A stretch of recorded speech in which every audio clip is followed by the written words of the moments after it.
So this is the landing page of the platform. This is where the visitor, the user, reaches that portal containing all this data about the African continent. Um, so it is structured in a way that someone who is an expert can view and navigate through the data in detail and have and explore them actually and make analysis on them. But at the same time, there are parts of the platform that are structured in a way that is more easy for someone who is not so um, acquainted with such a data, geospatial data, EO derived data, to explore them, to understand them, to of course with some support from text or other means of multimedia from someone expert. So if we have four main buttons in the landing page, starting from the services button, here is where the visitor can view actually the entire spectrum of the services of Africultures platform. So this is the part of the platform where the content, the data content, is supported by text content. Just here's this list of the seven main services. It's actually interactive.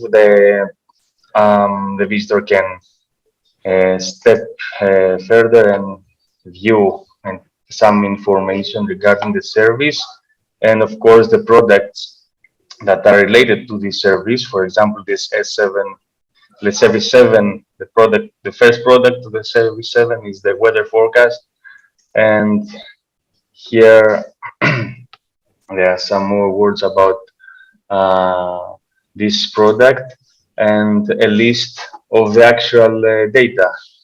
A list of the actual data, including an embedded objects in the platform. That's an interactive map. That's a full interactive map. This is actually the catalog of the platform. Is one of the components of the platform, but here it's presented inside this web page, so it's not standing alone.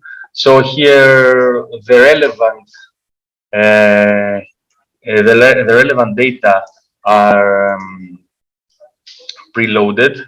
So here is this is a typical geospatial viewer where the user can make can explore the data in various ways. This is something I'm going to present in detail. I just wanted to show here that the relevant data are at the place where they are expected to be found. So someone who is not someone can explore and understand what is listed in the services and the products of the Africultures.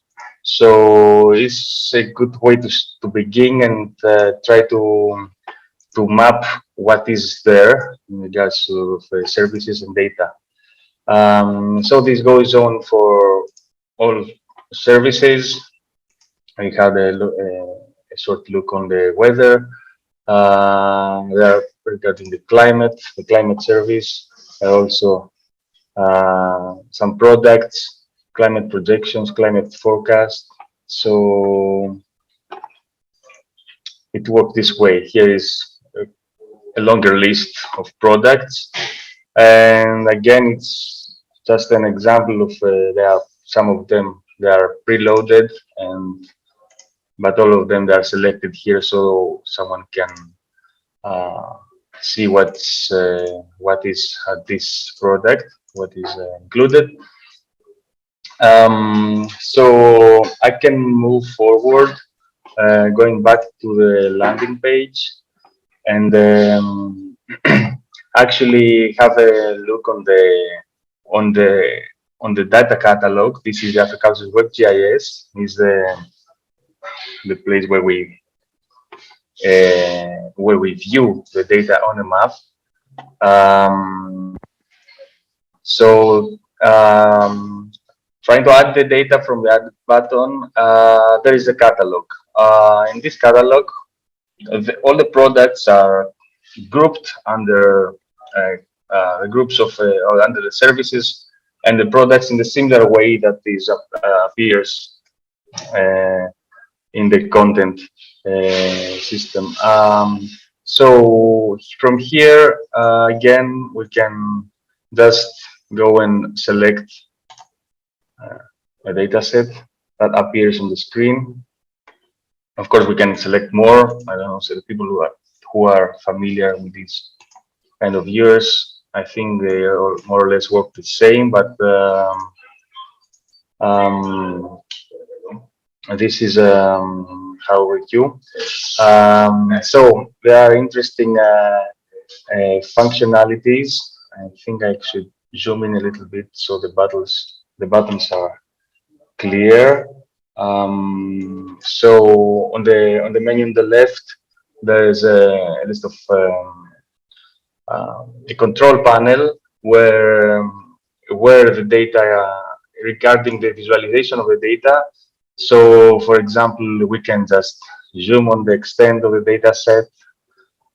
We can get some more information about this data, like about this data. This is the button, and it leads us to this window where more information appear.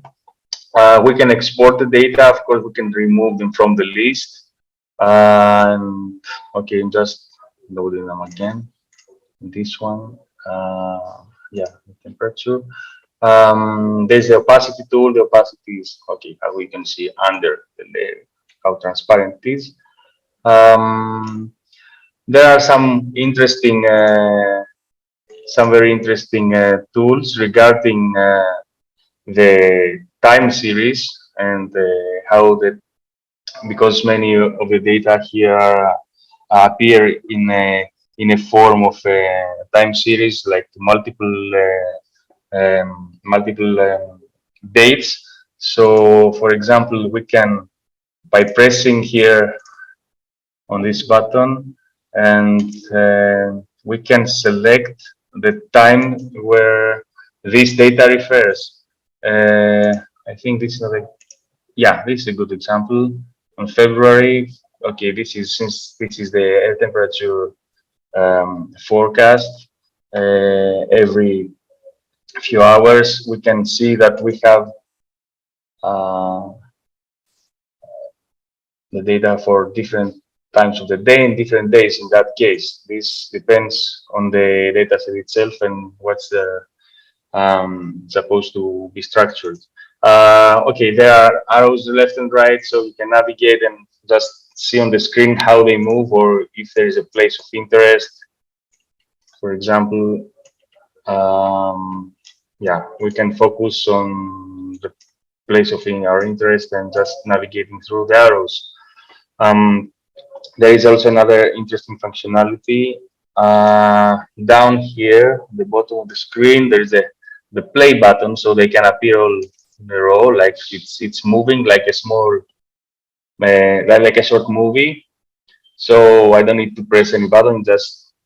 You can just say just to watch the screen and have an overview of how this measure evolves through time. And also there is a possibility of having since they are time related data, there is a possibility to plot the data against the time.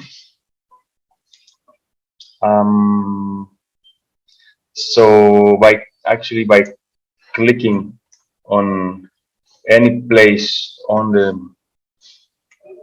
data. So for example, okay, let's go to Cape Town, and we get the value for the currently loaded data set. Like for tomorrow at 8 a.m., the value will be like 19 degrees Celsius. But at the same time, we get like all the content of the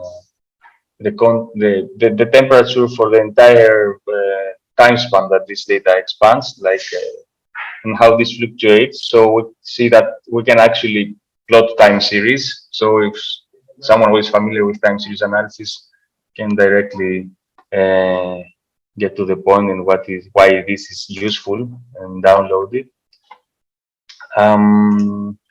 There is also another interesting functionality, especially in cases where we want to compare some data. So right now I just loaded. There are two data sets up here. Maybe okay, they're not so relevant. I don't know. I'm not an expert on that field, but just wanted to show you that we can actually split the screen here and make an arrangement through the layers. So one layer appears on the right, and the other layer appears. No, that's the same. There on the left. Yeah, maybe more intense. So yeah, I know that in some cases this is quite useful to be able to compare different data sets and to what is happening there at the same time for like through different aspects. So this is another cool functionality. Yeah, can cancel that now. There is also another interesting functionality. Let me show you. Let me go back.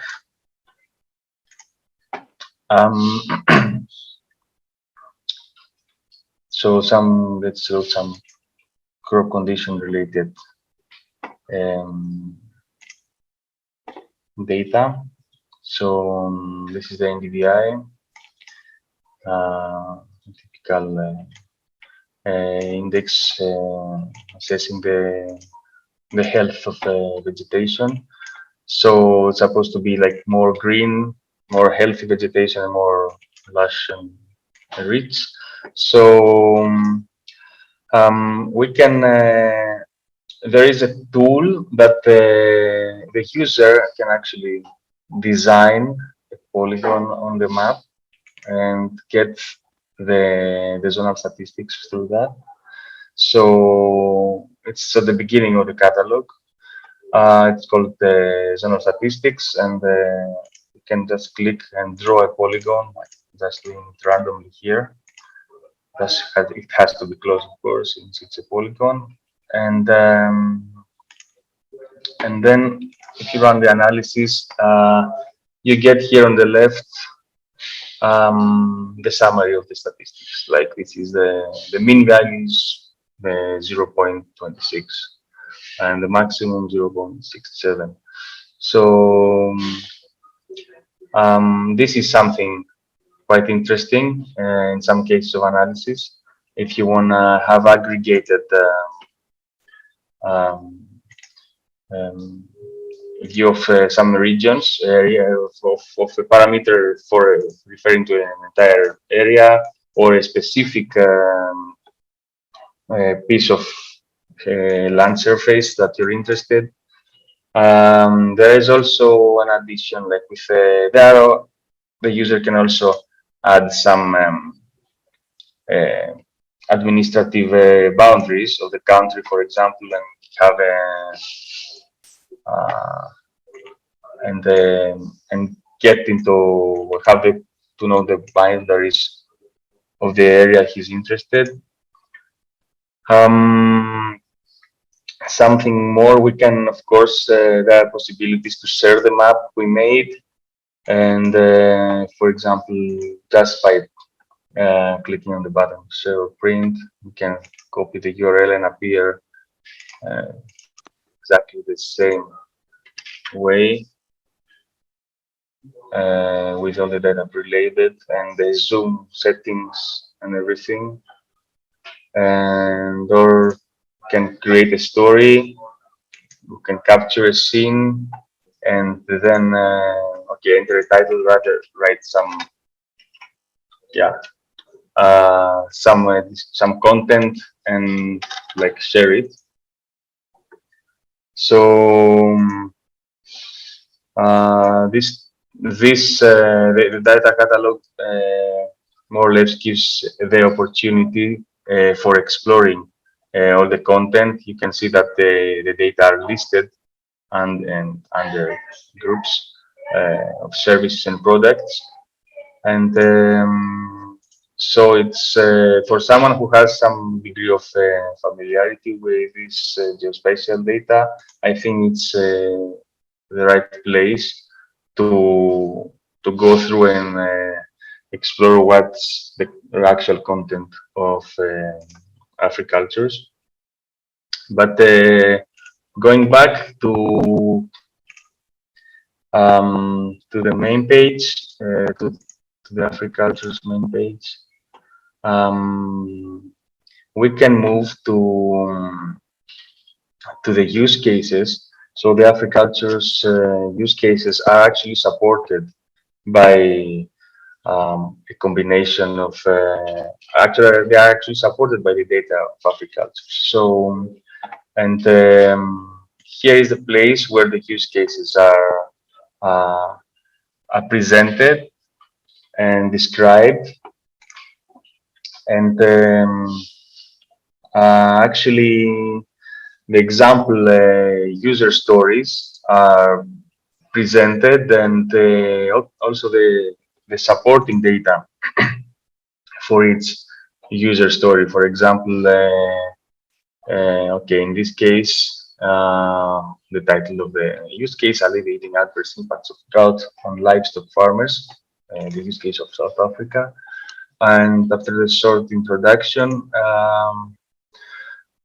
so the user stories are presented, and the data needed for these user stories, and they are also supported by maps embedded. So where relevant, we get to read the text and just going right to the right data, the right place, and have a look on actual the usability of the data and how relevant they are. For some reason, I need to refresh in order to get the dashboard.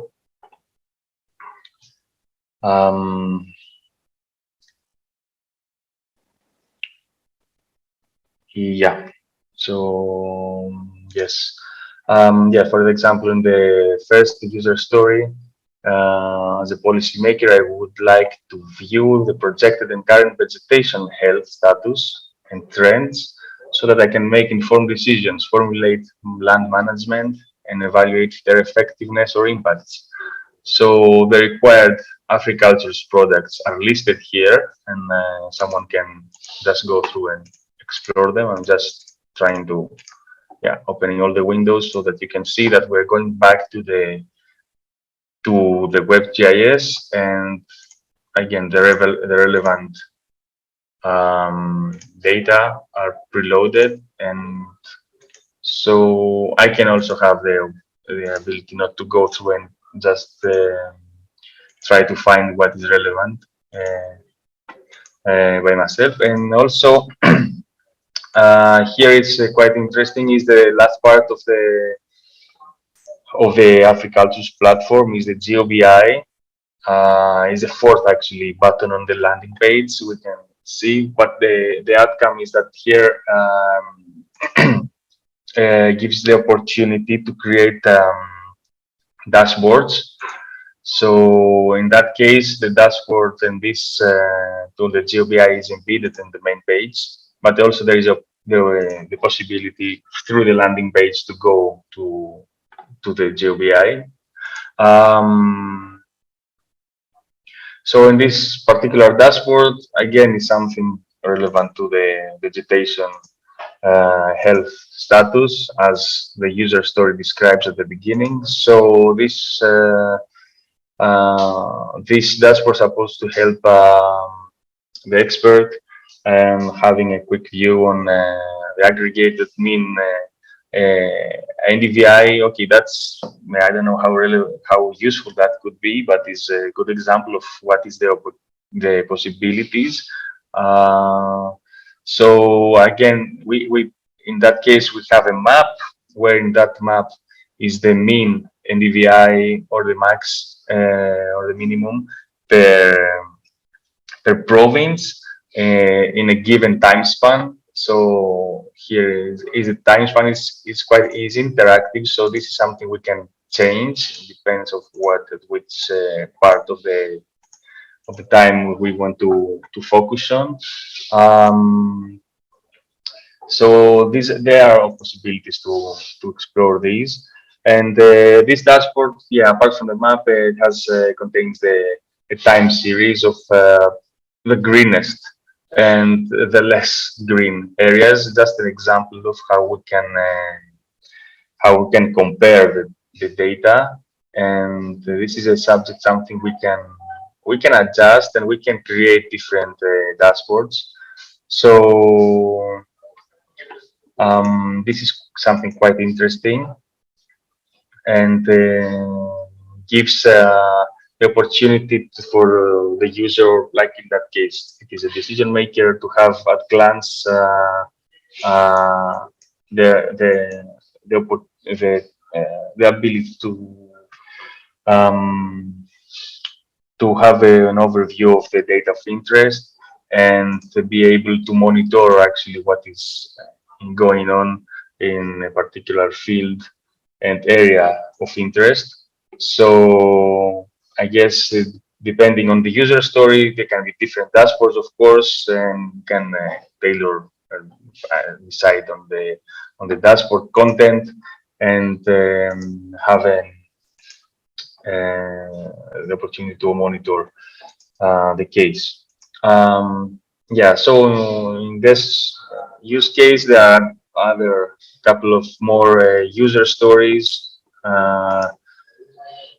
So the second story refers to an scientist or GIS officer, or that he wants to analyze and visualize the projected and current drought status, something quite important, and trends, so that he can advise farmers to reduce livestock numbers in sufficient time to avoid livestock and profit losses and raise land degradation as a result of the drought.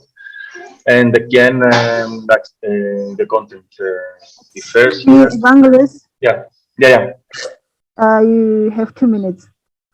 Okay, thank you. So yes, it's in a similar way that the pre-selected data on the maps appear on the map. That is quite that's interactive, and you can go through. Oh, now just getting the error again. Okay, let me try. And to the list of the relevant products. And I guess again there is another dashboard here where What is presenting? What you're gonna be presenting? the projected drought for the country can be monitored, like it is in the coming 6 month period, and the average potential evapotranspiration, I think, is a measure of the drought. If I'm not sure, but this is something, yeah. So I'm just sticking to the dashboard because it's the last part of the platform. So if we go back to the landing page, is the button leading to the Africultures GeoBI, and from there is the starting point for for the user, depending on the rights having on the platform to navigate through the various dashboards, and to create in cases dashboards of interest. Yes, I don't know if there are questions, some particular parts.